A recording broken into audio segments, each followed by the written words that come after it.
Hey all, Ron here from Military Images Magazine with a new episode of Life on the Civil War Research Trail.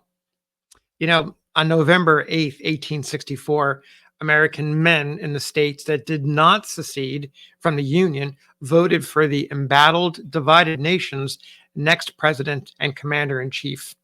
Native born or naturalized, before women and freedmen experienced suffrage, these white men headed to polling places to cast ballots for incumbent Abraham Lincoln or his rival, Major General George Brinton McClellan. The monumental nature of the day, an election held during a civil war with standing armies in the field, was front and center in the minds of many. I want to share with you a selection of editorials and news briefs in newspapers on that auspicious day to give you a sense of the concerns, the realities of the moment that were going on the ground. So let's begin with one newspaper, a northern newspaper in Pittsburgh, the Pittsburgh Post, and their editorial is titled "The Election Today." Again, November 8th, 1864, Tuesday.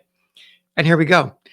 Unless we are more mistaken than ever in our life, the people feel the importance of today's contest as they never felt it in relation to any previous election. The main issue involved in it is so momentous as to both interest and alarm us all. It is no less than the preservation of our country and with it, the preservation of our liberties. We have, therefore, no intention of inflaming the public mind by exciting appeals to their imaginations. All we desire of them is to reflect. Let us implore all who may read these remarks to reflect long and calmly upon his duty in the present emergency of his country's history before casting his vote. Never did we prize the right of suffrage so highly as we do at present. Let us all therefore use it as enlightened patriots by voting for McClellan. Now, here's one from the Hartford Courant. This one is headlined "The Contest of Ballots." Here we go. Never before since the American government was founded has there been an election of so much importance as the one which occurs today. The country is in the midst of a fearful and bloody revolution. Southern traitors have sought the life of the nation and, for nearly 4 years, have waged war upon the flag that gave them protection. Upon them rests the responsibility of all the calamities which the conflict has entailed. The loyal people of the Union, in taking up arms to maintain the supremacy of the Constitution, have acted in righteous self-defense. Today, the rebellion totters. Its only hope is in the election of a candidate to the presidency who is pledged to exhaust the resources of statesmanship to bring about a cessation of hostilities. The Chicago platform, upon which stands the candidate of the so-called Democratic Party, is the only beacon light that leads the Richmond traitors to take courage. Down with that, and Southern treason becomes disheartened and will soon be in its dying agonies. The re-election of Abraham Lincoln will be worth 100 triumphs in the field. It will be the grandest victory of the war. With it will come an honorable and enduring peace. Remember, freemen, the great responsibility which rests upon you. The crisis demands that you cast aside all political prejudices and give your votes for the Union candidates against a party whose sympathies are with the enemies of the Republic and whose success would be a confession in the eyes of the civilized world that the American people are unworthy to be called the sons of the patriots of the Revolution. Let every man perform his duty, have the full Union strength brought out, and tomorrow the glad tidings will sound all over the land that the crowning victory has been now, and the hopes of the traitors forever crashed. Rise up to the battle. Support the soldier. Voters are to decide today whether they will stand by the brave soldiers who are fighting at the front. From love of country, they are periling life and limb to defend the government against the attacks of traitors. Without murmurs, they undergo hardships and privations in behalf of the nation. They enlisted under pledges of continued support from home. Is it becoming? Is it decent to prove faithless to them now? Let us rally then to support the candidates who are pledged to stand by the soldier and the Union. Here's another one. This one from the Baltimore Sun. The election today is the headline. The election for president and vice president of the United States takes place in the several states today. It is scarcely necessary to remark that the election is an important one and that its results will be looked for with the deepest interest. Every voter, it is presumed, has, ere this, determined in his own mind for whom he will cast his ballot.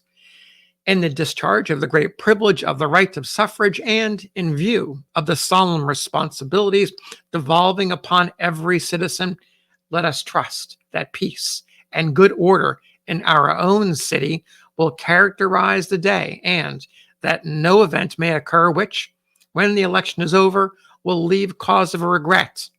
Every good citizen of whatever party will doubtless see the propriety of acting with the utmost discretion and moderation. Let each person entitled to vote do so quietly and then retire from the polls, thus giving room for others to discharge the same duty. It should be borne that the election will continue.